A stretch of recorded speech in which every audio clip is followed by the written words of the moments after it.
Hey everybody, welcome to my studio. Michael DiTullo here with another designer unboxing. It's been a while since I've done an unboxing, but designer Mark Britton sent me this pair of shoes from his new brand, Canoe. So I'm super excited to get into them.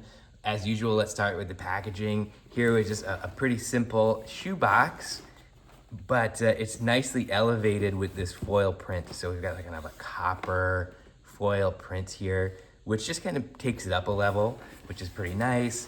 And then a simple label here on the side, nothing too fancy, but it's just getting the job done. But it feels premium because we've got multiple hits of that branding going on in that copper color.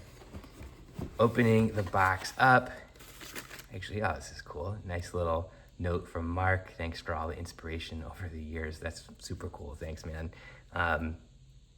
Getting in, obviously, there's always going to be tissue paper, but here he's gone through the effort and cost to add a little bit of branding to the tissue paper. It's a simple thing. It's a little detail, but I love when brands just kind of take the opportunity to reinforce the premium position they're trying to take. All right, let's get into the shoes, should we?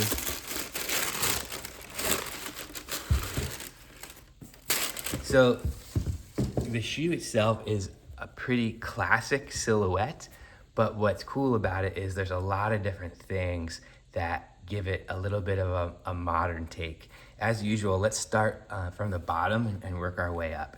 First thing I notice off the bat here, very different from a lot of startup shoe brands. We've got a full length rubber outsole. I unboxed a shoe from another startup. I won't say who they are. They had a urethane outsole, which is like incredibly slippery. As soon as that thing gets wet, you're just gonna be sliding across a tile floor. But this I could feel is a rubber outsole, and it's really cool that it goes the full length. That's a decision that is going to add a little bit of weight, but this is actually a super light shoe overall, and I think it makes it just a safer, more durable shoe by having that full length rubber outsole.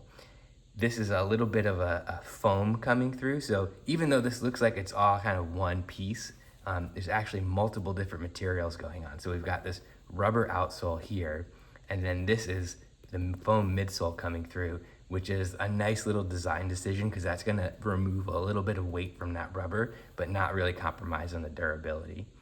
I assume this is a color dam so that this can be color popped if desired. And then here's another color dam here to get the logo color pop. So that color is actually manually loaded into the mold. This zone on like a traditional court shoe would be like the pivot area that you normally see like a circle or a flat area. So it's kind of a nice nod to those traditional court shoes that the shoe is riffing off of a little bit. When I first saw pictures of this, I assumed that the rubber actually wrapped up to this line here. And that might have been the original design intent, but the rubber actually stops here, and then this is all midsole. Now that's gonna do a couple of things. It's gonna reduce the weight, right? Because if the rubber wrapped up that high, that would increase the weight of the shoe quite a bit. It's also gonna reduce cost. And so when you're starting up a brand, you know, it takes an incredible amount of courage, also an incredible amount of capital. You're looking at a couple $100,000 to cut molds, order materials, get product in the warehouse.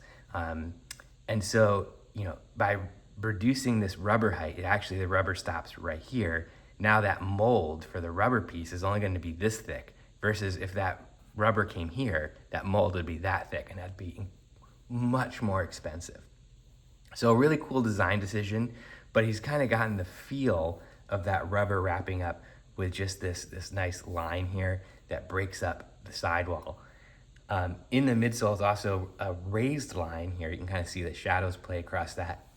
It's kind of a nice little nod to the Chuck Taylor. The Chuck Taylor has a raised line that bisects the foxing tape, which is kind of a nice little, again, nod to kind of court shoes. And then we've got a little bit of branding. I really like the tooling. It's just very clean and simple. Again, it kind of nods to a classic court shoe without exactly looking like anything in particular, and that's a tough thing to pull off. Moving up into the upper, we've got this kind of what you would traditionally call kind of a mudguard line, but instead of being a stitched piece, it's all welded. So I really love this idea of kind of taking traditional elements, but doing them in a different way. So this is an all welded piece here, and it kind of brings the midsole line up and makes it look chunkier than it is without adding weight. The logo is then welded on top of that. And then this is a nice little detail. So the upper it's a textile upper, and it's kind of a single surface textile. So it's made from a couple of parts, but it's basically like a booty construction. So there's no kind of tongue or anything. It's just one kind of layer. But Mark has kind of mimicked traditional court shoes with this kind of blucher toe look. What do I mean by a blucher toe? So if you think about shoes, again, like the Chuck Taylor or the Adidas Stan Smith, Converse Pro Leather, Nike Blazer, they all have this thing where the quarter panel kind of stops and dives down into the tooling uninterrupted. So Mark has kind of played off of that, but this is just stitched onto the kind of booty construction textile upper. So you can see this double row stitch here. That's where it's kind of stitched down. And then it just kind of becomes this floating eye row so you can get a little bit of fit. This zigzag stitch is over top of, it looks like a weld here to put this textile to this piece of textile to kind of create this single surface. And then there's another zigzag stitch that gets picked up here. So this one's very functional to kind of hold it together. This one is more decorative, but it mimics, again, kind of what would be in a traditional court shoe where the padding would be back here in the collar. And so you'd see this stitch. And it's a nice little detail to kind of, again, nod back to some of those traditional shoes, but do it in a different way.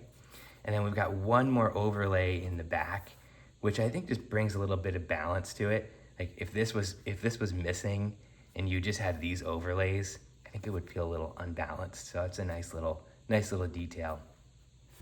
In the back, we've just got a taped seam here. So this is a piece of webbing. It's a nice color pop.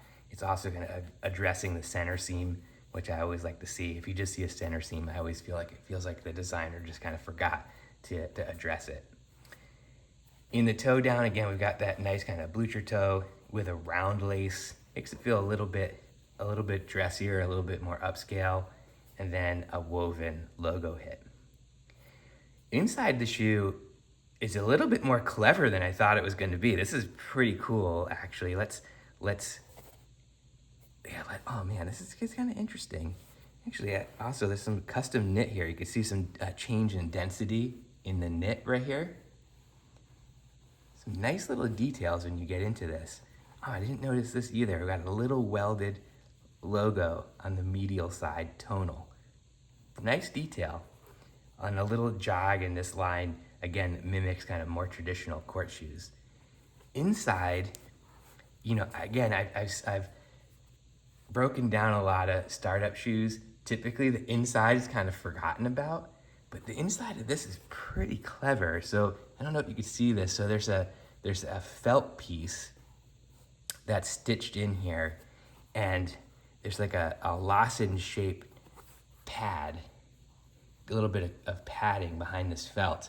And so you kind of see how my thumb kind of disappears in there. What that's going to do is kind of lock your heel down and just going to make the shoe fit a little bit better. Again, little details like that shows this is coming from an experienced designer, even though it's a new brand. And it's cleverly kind of hidden down here. Oh, this is a pretty nice little construction, how he did this. So the knit is flipped over, and then it's stitched into that. That's pretty cool. Nice work. That's pretty surprising. And then he's picking up that felt, on the inside here. Actually starts on the lateral side and kind of wraps underneath this full length here. And again, it's just going to increase the feel, the nice feeling on the inside of the shoe, prevent your foot from sliding around and getting too abraded on the inside of that textile. The other thing I see going on here is, it looks like we've got a molded sock liner. Yeah, most new brands will just do a die cut sock liner, so it'll just be like a layer of foam. But this is actually molded. So it's gonna cup your heel and your arch a little bit. Again, just increasing the feel a little bit. Interesting place for the tag, the label to be. And then we've got some die cut holes, remove a little bit of weight, increase flexibility, a little bit of drainage if you sweat in these things and wear them without socks. So that's nice. And then just a little branding hit here, and that felt material picked up again on the sock liner. Let's look under the sock liner here though, because here's where you can see if a brand cheaps out. So this stitch right here is called a Strobel stitch. So this stitch is what is basically connecting the upper, right? The upper is assembled, and then they stitch it to this bottom piece here, which is called the Strobel, with cleverly named the Strobel stitch. So, and in a dress shoe, or sometimes even some athletic looking shoes, that'll be a board and it'll just be glued, and that makes it very, very stiff.